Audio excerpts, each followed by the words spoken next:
I wish I had learned this years before I did. Today, I want to share with you something that will never allow you to view your gifts the same again, and that's going to be in a really good way. But I want to start off telling you a story. So, when I was in my upper 20s, I had just finished an associate's degree at Sinclair Community College, and I was in this in between space, and I had no idea what I was getting ready to do and really felt very torn and pressured. I had been a stay-at-home mom. I had two children under the age of 5, and I really was trying to figure out what are my next steps going to be. And if there are next steps, how are we going to pay for them? So here I am. I'm just in my normal morning quiet time, and I wanted to be able to go on and finish my education, but I knew that there were implications from that. I also had no idea, how we were going to finance that, but someday I wanted to be able to work and I wanted to be able to contribute. And so I just felt very torn inside. So I'm in my quiet time one morning. I happened to be reading Matthew 25. And I come across the parable of the talents, which is also known as the parable of the 3 servants. So I'm reading along, and I had never seen this one part, and I came across it, and it was like a light got turned on, and I suddenly became very aware of one thing. That thing was the third servant that had been given the 1 talent and who buried it because he was afraid. I realized that fear was not an option. And not only did I realize that fear was not an option, it was not an excuse, I realized I had a ton of fears around this. I was concerned about how I might be perceived as a Christian mom who was not going to be staying home full time if I went on in my education. And I wasn't sure what other people, I think especially people maybe in my family or friends circle or my church circle, what they might say about my desire to continue on. I knew that we didn't have the money to pay for me to continue going on. And so I was really concerned about spending any kind of money. I had these weird questions around, is it too late for me? I'm in my upper 20s. Maybe I should just give up my dream of going on and finishing my education. And I also didn't have a clear path. And I had somebody in my husband's family who would press me and actually ask me at one point, are you going to go to school forever? So it was just like these little digs that really bothered me a lot internally. But as I'm reading this parable, I realized that fear was not an excuse. That even if I had all those fears, they were not an excuse. So I'm going to read this to you real quick, and then I'm going to continue to share some things around this because I think it's really important. So it says, this is in Matthew 25:14. Again, the kingdom of heaven can be illustrated by the story of a man going on a long trip. He called together his servants and entrusted his money to them while he was gone. He had 5 bags of silver that he gave to one, 2 bags of silver to another, and 1 bag of silver to the last, dividing it in proportion to their abilities. He then left on his trip. The servant who received the 5 bags of silver began to invest the money and earned 5 more. The servant with 2 bags of silver also went to work and earned 2 more. But the servant who received the 1 bag of silver dug a hole in the ground and hid the master's money. After a long time, their master returned from his trip and called them to give an account of how they had used his money. The servant to whom he had entrusted the 5 bags of silver came forward with 5 more and said, Master, you gave me 5 bags of silver to invest, and I've earned 5 more. The master was full of praise. Well done, my good and faithful servant. You've been faithful in handling this small amount, so now I'll give you more responsibilities. Let's celebrate together.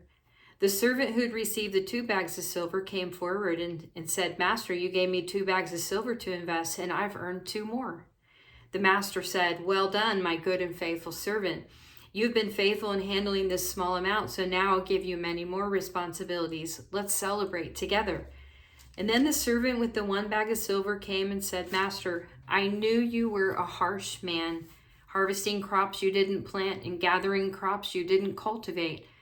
I was afraid I would lose your money, so I hid it in the earth. Look, here's your money back." But the master replied, "You wicked and lazy servant. If you knew I harvested crops I didn't plant and gathered crops I didn't cultivate, why didn't you deposit my money in the bank? At least I could have gotten some interest on it."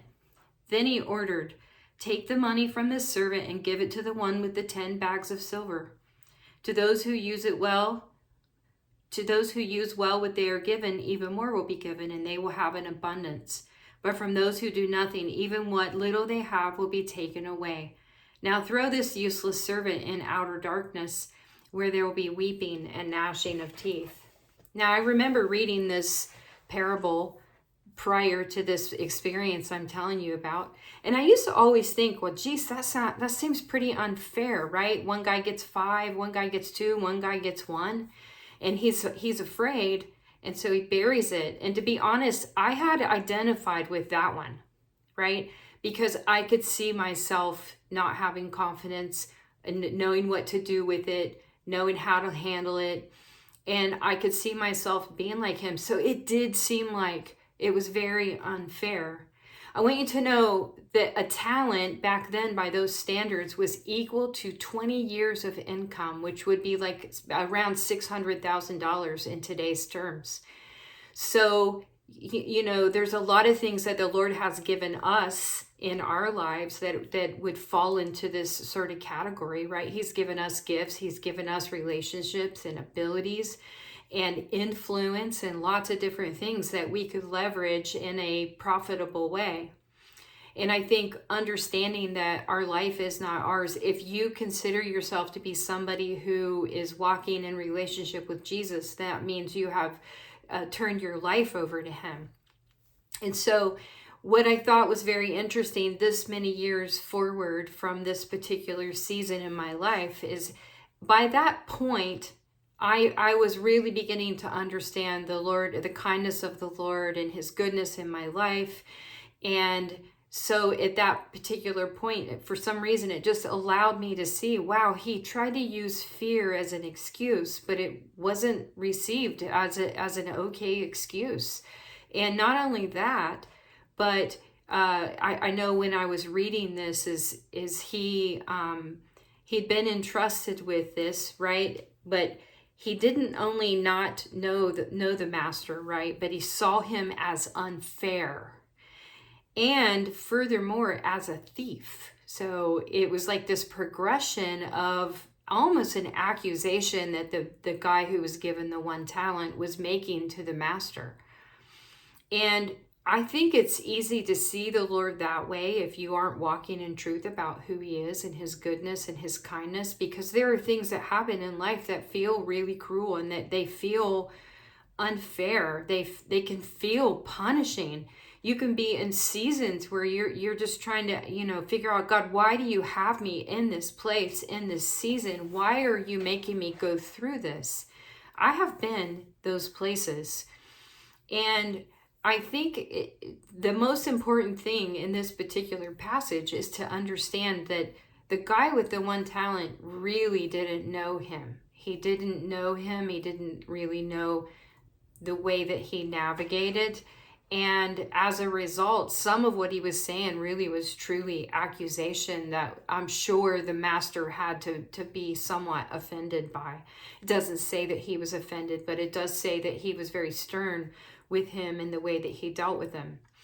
The other thing is, I think it's interesting in this passage that he also gave it to them according to their abilities. I think this is an important place in the passage because, my abilities are different from your abilities, and yours are different from mine and the next person, right? We all have a different set of talents and gifts and skills that we have either been entrusted with or we've cultivated in our lives. And so the expectations for me are different than you, and your expectations before the Lord are different from me. And what I think is interesting is that word for abilities in the King James, the Greek word, is the same word for Holy Spirit power, which was sort of an insight for me today as I was studying this before I did this video, is it's dunamis power, and dunamis power is sort of that miracle working power from the Holy Spirit. So he'd entrusted those things according to their abilities. And that's why I think a lot of times it's very easy for us to like have the fear of missing out or to be jealous of other people's abundance and blessings, and really miss that God has given each of us a set of things that are powerful and that can really work. If we steward them well, they can work into a life of abundance. The other thing I wanted to point out to you is the word for abundance here is the word Excel, which kind of hit me. I was wondering if the software, it's a mathematical term in this passage, which made me think of the program Excel and how much it's used in finance. And so made me wonder if somebody got that name from this particular word. When the guy with the one talent put it in the ground and hid it, the word in the Greek is concealed. It means that it was like a secret. He didn't want anybody else to know about it, and he was afraid of the accountability of taking care of it. And so that makes me, ask, when are we in the different parts of our journey afraid of the accountability that we have to steward our gifts, to steward our money, to steward our time, and all of those things? So to go back to the story where I started, what I wanted to sort of bring back is, so at that point, as I was talking to the Lord about what I had read back in my 20s and was praying about it, I just said, Lord, help me to know what to do next. Like, I really want to go on. I believe, and I could see at this point, he'd really given me the ability to learn easily. School was very easy for me. And not only had he given me the ability to do this easily, but he'd also given me the desire to do it. And so I realized that, part of walking in faith was recognizing those things, seeing that God had given me the desire to do this. And my husband, who has been my biggest supporter, who has always supported my desires to continue to go on and learn, he was completely aligned with it, even though we had no idea how we were going to pay for it. So what ended up happening is I applied to go to UD. And in hindsight, it was actually not the best time for me to apply for it, because it wasn't that long before the fall semester started. But would you believe, within a week or two, I got a packet in the mail, and they congratulated me because they had accepted me to go on and finish my bachelor's degree there. But not only that, as I was walking back from the mailbox that day and I had ripped the package open and I looked at the letter, I was in absolute disbelief, and even now it makes me cry. So right along with the congratulations, they also congratulated me for winning a very large scholarship that ended up being the kind of situation where we bought most of a year and we got more than a year free. And so the Lord had provided the money for me to be able to go. Well, it didn't just end there. So if you fast forward, I ended up going on to get my master's degree. He provided that full scholarship plus a stipend, paid for everything I needed. And then later on, when I went on to do my coach certification training, which was a year long, again, the Lord provided for me to be able to do that. And it was just amazing how he's only ever shown me like one step at a time, but he's always gone ahead of me, and he's provided in some way. He's either given us a creative way to go about it, or he's literally provided scholarship money. I've probably gotten around $80,000 in scholarships in my educational journey. And it just blows my mind at how good and how kind the Lord is, and how my desire to continue to invest what he has allowed me to experience and learn, he has just continued to bless and bring abundance out of that. So, what I would ask you at this point in this video is, what has the Lord entrusted you with? What are the desires or the gifts or the talents that you have in your life? And with a little bit of an investment, there's a return and glory that God gets from that. So that's my question is, what has God entrusted you with? Have you invested it? Do you know his heart related to it? Can you trust that if you went forward and you started to take action and operate in faith with it, do you believe that he is good and he's kind and he will work in the middle of it? The reason I ask you that is because the word says in Jeremiah 1:5 that before we were born, he knew us. That means he knew who I would be now in 2026. He knows who you would be in 2026. Not to mention, not just Jeremiah 1:5, but if you read the whole chapter of Psalm 139, you cannot help to understand that the Lord knows you. He knows the path you're on. He goes ahead you. He comes behind you. He knows what's going on in you internally. So I want to leave you with those questions. How are you walking this out now? Where have you invested your talents and your gifts and your passions and desires? And if you haven't to this point, how do you intend from this video? What are your takeaways that you could intend to act on what I've shared here?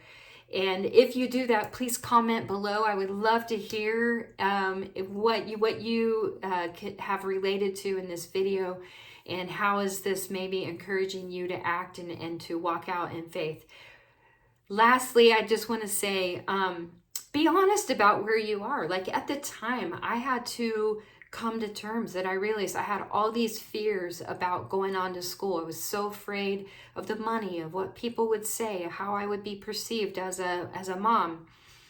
And that all jumbled things up inside of me and really challenged me, and I had to get honest about that. But I also had to tell the Lord I was sorry that I was being like the guy with the one talent and afraid. I was burying it. I was willing to bury it because of the fears that I had about all those things.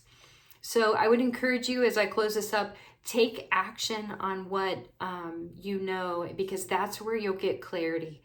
Maybe you don't know, but what if you took a step, the next step, and you just see where the Lord is giving you favor, or he's providing, or he's opening up doors.